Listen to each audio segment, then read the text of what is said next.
तो पुष्कर सिंह धामी उत्तराखंड के माननीय मुख्यमंत्री किस जगह से चुनाव लड़ेंगे?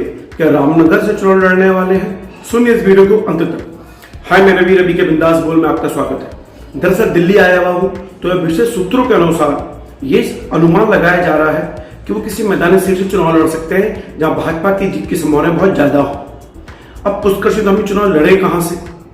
अभी ये कयास लगाए जा रहे थे कि डीडी हाट और कालाढूंगी ये दो सीटें जहां से उपचुनाव लड़ सकते हैं, लेकिन पुष्कर सिंह धामी जी को चुनाव लड़ने पर सबसे ज्यादा अनुमान, तो पुष्कर सिंह धामी के चुनाव लड़ने पर सबसे ज्यादा व्यवधान कौन पैदा करेगा? कांग्रेस या खुद भाजपा? जी हाँ, दरअसल हमारे राजनीतिक पार्टियों में ये बड़ी चीज होती है कि अंतर विरोध और भीतरघात। तो भाजपा को अपने मुख्यमंत्री को जिताने के लिए ऐसी सीट चुननी है जहां भीतरघात की भी संभावना बहुत कम हो, और सबसे ज्यादा जो मुफीद सीट है पुष्कर सिंह धामी के लिए वो है कालाढूंगी। कालाढूंगी में 25,000 से अधिक वोटों से जीते हैं बंशीधर भगत जी और लगातार जीतते हैं।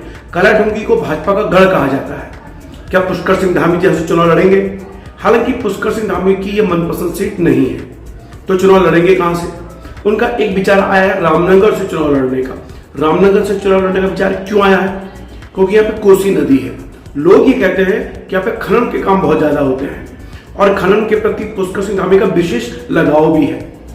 क्या ये लगाव उनको रामनगर खींच के लाएगा? ये तो समय बताएगा। फिलहाल जब वो चुनाव हारे थे और एक कयास लगाए जाने लगे कि मुख्यमंत्री उन्हें ही बनाया जाएगा, तो अल्मोड़ा से कई लोगों ने और पिथौरागढ़ की कई सीटों से कई लोगों ने ये कहा, यानी कई विधायकों ने ये कहा कि हम अपनी सीट खाली करने को तैयार हैं, तो यहां से आके चुनाव लड़े। अब पुष्कर सिंह धामी को मैंने एक खटीमा तेरा शुक्रिया करके एक वीडियो बनाया था। व्यक्तिगत रूप से उनकी खटीमा के हाथ से बड़ा मैं खुश था। वो इसलिए कि हमारे उत्तराखंड का मुख्यमंत्री ऐसे पर्वतीय इलाके से होना चाहिए जो दुर्गम क्षेत्र का पर्वतीय इलाका हो, ताकि उस मंत्री को हमारे पर्वतीय इलाकों की अकल हो, समझ हो, दर्द हो, पीड़ा हो, वो भावनाएं देख सके, वो वेदना देख सके हमारी पहाड़ी नारियों की। वो तभी हो पाएगा जब आप पहाड़ से चुनाव लड़ेंगे।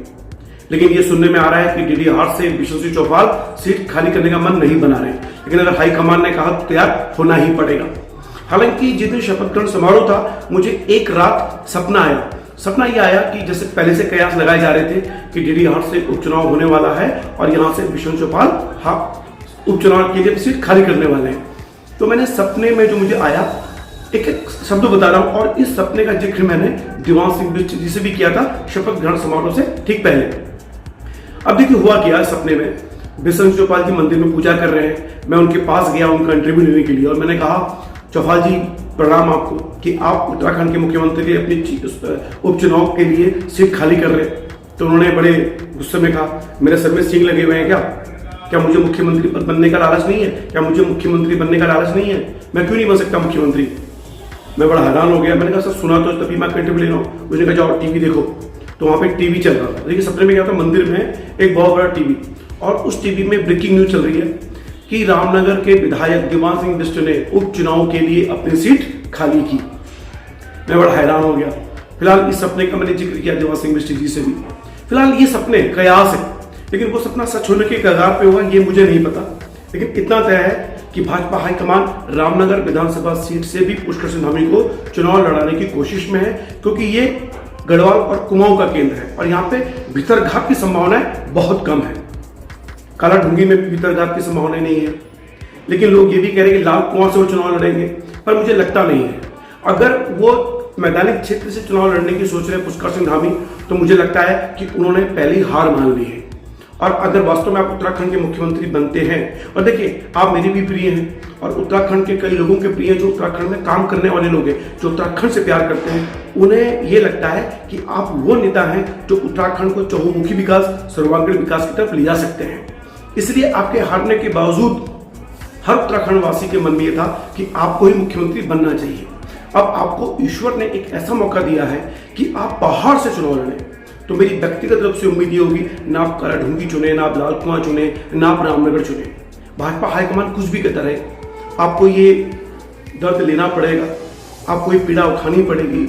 आपको उत्तराखंड के पहाड़ी दुर्गम क्षेत्रों की पीड़ा को जानने के लिए उत्तराखंड के पर्वतीय क्षेत्र की सीट चुननी होगी। भले ही वो गढ़वाल का हो या कुमाऊं का कोई दुर्गम क्षेत्र हो, चुनाव आपको वहीं से लड़ना चाहिए। फिलहाल अगर आपको वीडियो पसंद आए तो शेयर और लाइक जरूर करें। कमेंट बॉक्स में बताइएगा कि आखिर पुष्कर सिंह धामी को चुनाव लड़ने का विचार कहां से किया जा रहा है। पुष्कर सिंह धामी के लिए सबसे बड़ी दिक्कत यह है कि भीतरघात की संभावनाएं ज्यादा है, यानी कांग्रेस से ज्यादा उन्हें भाजपा से खतरा है कि कहीं उन्हें कोई हरा ना दे। तो ऐसी सीट चुनने के लिए उन्हें बहुत सुरक्षित सीट चाहिए और हर कोई चाहता है, खासकर महत्वाकांक्षी नेता, कि पुष्कर सिंह धामी चुनाव हार जाए, पर उत्तराखंड के लोग चाहते हैं कि धामी जी चुनाव जीते और एक ऐसा मुख्यमंत्री आपको मिले। और देखिए, प्रधानमंत्री मोदी ने, ये बात मैंने बहुत पहले कही थी, जिस व्यक्ति की पीठ पर मोदी ने हाथ रख दिया हो उससे तो मुख्यमंत्री बनना ही था। बस अब पुष्कर सिंह धामी मैदानी क्षेत्र का मोह भंग करके, खनन का मोह भंग करके सिर्फ और सिर्फ पहाड़ी क्षेत्रों पर अपना ध्यान फोकस करें। परिसीमन भी आने वाला है, भू कानून की भी समस्याएं हैं, तो इन सबको जानने के लिए आपको पहाड़ से चुनाव लड़ना चाहिए। पुष्कर सिंह धामी से इतनी विनती है कि पहाड़ से ही चुनाव लड़ें प्लीज। जय उत्तराखंड, जय पहाड़, जय पर्वतीय भूभाग क्षेत्र।